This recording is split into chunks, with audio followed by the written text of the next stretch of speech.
السلام علیکم ورحمۃ اللہ تعالی وبرکاتہ۔ نحمدہ ونصلی علی نبیہ وحبیبہ محمد صلی اللہ علیہ وسلم۔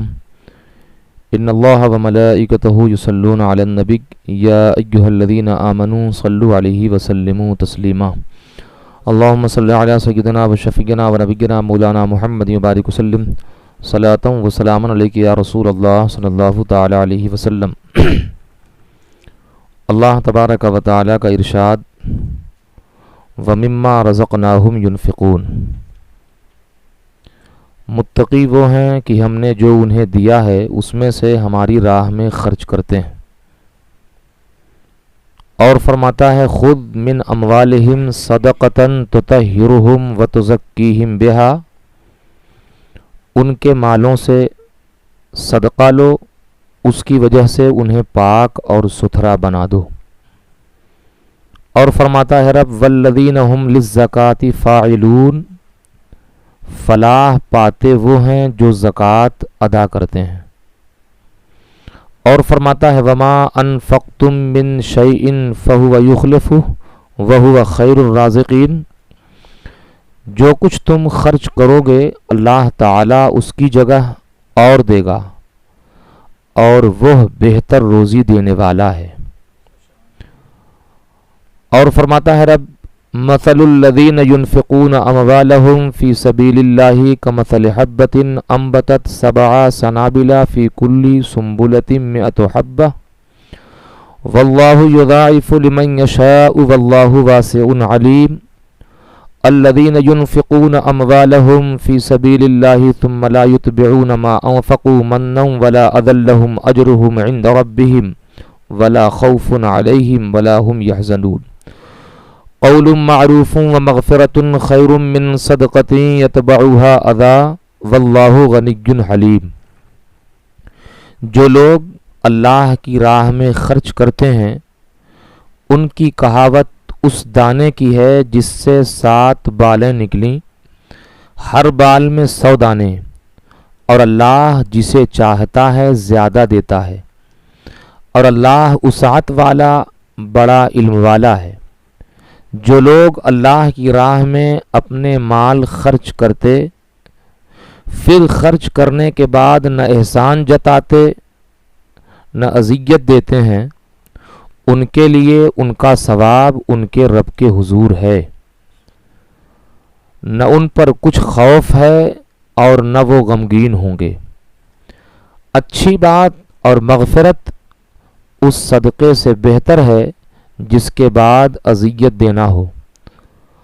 اللہ بے پرواہ حلم والا ہے۔ اور فرماتا ہے رب لن تنالوا البر حتى تنفقوا مما تحبون وما انفقتم من شیء فإن اللہ بہ علیم۔ ہرگز نیکی حاصل نہ کرو گے جب تک اس میں سے نہ خرچ کرو جسے محبوب رکھتے ہو، اور جو کچھ خرچ کرو گے اللہ تعالی اسے جانتا ہے۔ یہ متعدد آیات ہیں جن میں زکوٰۃ کے متعلق رب تبارک و تعالی نے ذکر فرمایا۔ دینے میں بڑی برکتیں ہیں اور نہ دینے میں وعیدیں بھی ہیں۔ یہاں بتایا کہ متقی ہیں وہ لوگ جو دیتے ہیں، اور جو مال کے ساتھ بخل کرتے ہیں وہ یہ سمجھتے ہیں کہ ہم اپنا مال بچاتے ہیں، ہرگز نہیں، یہ ان کے لیے اچھا نہیں ہے بلکہ یہ بہت برا ہے ان کے لیے۔ رب تبارک و تعالی فرماتا ہے وَلَا يَحْسَبَنَّ الَّذِينَ يَبْخَلُونَ بِمَا آتَاهُمُ اللَّهُ مِنْ فَضْلِهِ هُوَ خَيْرًا لَهُمْ بَلْ هُوَ شَرٌّ لَهُمْ سَيُطَوَّقُونَ مَا بَخِلُوا بِهِ يَوْمَ الْقِيَامَةِ۔ جو لوگ بخل کرتے ہیں اس کے ساتھ جو اللہ نے اپنے فضل سے انہیں دیا، وہ یہ گمان نہ کریں کہ یہ ان کے لیے بہتر ہے، بلکہ یہ ان کے لیے برا ہے۔ اس چیز کا قیامت کے دن ان کے گلے میں طوق ڈالا جائے گا جس کے ساتھ انہوں نے بخل کیا۔ رب فرماتا ہے والذین یکنزون الذهب والفضة ولا ينفقونها في سبیل اللہ فبشرهم بعذاب علیم یوم یحما علیہا فی نار جہنم فتکوی بہا جباہہم وجنوبہم وظہورہم ھذا ما کنزتم لانفسکم فذوقوا ما کنتم تکنزون۔ جو لوگ سونا اور چاندی جمع کرتے اور اسے اللہ کی راہ میں خرچ نہیں کرتے ہیں انہیں دردناک عذاب کی خوشخبری سنا دو، جس دن آتش جہنم میں وہ تپائے جائیں گے اور ان سے ان کی پیشانیاں اور کروٹیں اور پیٹھیں داغی جائیں گی، اور ان سے کہا جائے گا یہ وہ ہے جو تم نے اپنے نفس کے لیے جمع کیا تھا، اب چکھو جو جمع کرتے تھے۔ اسی طرح زکوٰۃ کے متعلق بکثرت احادیث طیبات بھی وارد ہیں۔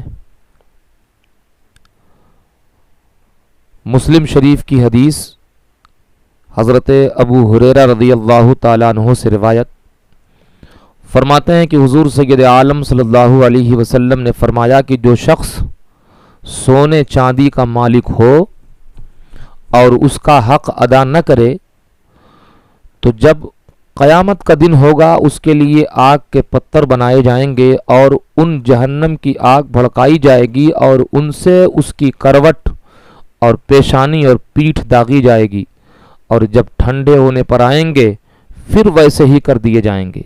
یہ معاملہ اس دن کا ہے جس کی مقدار 50,000 برس، یہاں تک کہ بندوں کے درمیان فیصلہ ہو جائے۔ اب وہ اپنی راہ دیکھے گا، خواہ جنت کی طرف یا جہنم کی طرف۔ اور سرکار نے اونٹ کے متعلق فرمائے کہ جو اس کا حق نہیں ادا کرتا قیامت کے دن ہموار میدان میں لٹا دیا جائے گا، اور وہ اونٹ سب کے سب نہایت فربا اور موٹے ہو کے آئیں گے، پاؤں سے اسے روندیں گے اور منہ سے کاٹیں گے۔ جب ان کی پچھلی جماعت گزر جائے گی پہلی لوٹے گی۔ اور اسی طرح گائے اور بکریوں کے تعلق سے بھی سرکار نے فرمایا کہ اس شخص کو ہموار میدان میں لٹا دیا جائے گا اور وہ سب کی سب آئیں گی، نہ ان میں مڑی ہوئی سینگ کی کوئی ہوگی، نہ بے سینگ کی ہوگی، نہ ٹوٹے ہوئے سینگ کی، اور وہ سینگوں سے ماریں گی اور کھروں سے روندیں گی۔ اسی کے مثل اور دوسری روایتیں بھی آئی ہیں۔ فاروق اعظم رضی اللہ تعالیٰ عنہ سے روایت کی حضور فرماتے ہیں کہ خشکی اور تری میں جو مال تلف ہوتا ہے وہ زکوٰۃ نہ دینے سے تلف ہوتا ہے، اور اگر مال کی زکوٰۃ ادا کی گئی تو اللہ اس میں بے شمار برکتیں عطا فرماتا ہے۔ اور یہ بھی کہ آدمی یہ نہ سوچے کہ صدقہ دینے سے یا زکوٰۃ دینے سے مال کم ہوتا ہے، بلکہ ترمذی شریف کی روایت حضرت ابو ہریرہ رضی اللہ تعالیٰ عنہ سے فرماتے ہیں کہ حضور سید عالم صلی اللہ علیہ وسلم نے فرمایا کہ صدقہ دینے سے مال کم نہیں ہوتا، اور بندہ کسی کا اگر قصور معاف کرے تو اللہ تعالیٰ اس کی عزت بڑھاتا ہے، اور جو اللہ کے لیے تواضع کرے اللہ اسے بلند فرمائے گا۔ بخاری شریف کی روایت انہی سے ہے، فرماتے ہیں کہ حضور سید عالم صلی اللہ علیہ وسلم نے فرمایا کہ جو شخص اللہ کی راہ میں جوڑا خرچ کرے وہ جنت کے سب دروازوں سے بلایا جائے گا، اور جنت کے کئی دروازے ہیں، جو نمازی ہے دروازے نماز سے، جو اہل جہاد ہے وہ دروازے جہاد سے بلایا جائے گا، جو اہل صدقہ ہے وہ دروازے صدقہ سے بلایا جائے گا، جو روزے دار ہے وہ باب الریان سے بلایا جائے گا۔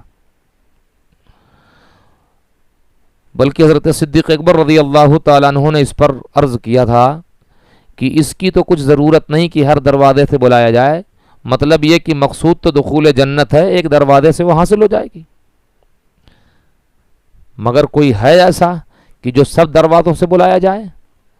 تو سرکار نے فرمایا ہاں، میں امید کرتا ہوں کہ تم انہی میں سے ہو۔ حضور اقدس صلی اللہ علیہ وسلم نے فرمایا کہ جو شخص کھجور برابر حلال کمائی سے صدقہ کرے اللہ نہیں قبول فرماتا مگر حلال کو، تو اسے اللہ تعالیٰ دست راست سے قبول فرماتا ہے، پھر اسے اس کے مالک کے لیے پرورش کرتا ہے جیسے تم میں کوئی اپنے بچھڑے کی تربیت کرتا ہے، یہاں تک کہ وہ صدقہ پہاڑ برابر ہو جاتا ہے۔ زکوٰۃ شریعت میں اللہ کے لیے مال کے ایک حصے کا جو شرع نے مقرر کیا ہے، مسلمان فقیر کو مالک کر دینا ہے، اور وہ فقیر نہ ہاشمی ہو نہ ہاشمی کا آزاد کردہ غلام، اور اپنا نفع اس سے بالکل جدا رکھے۔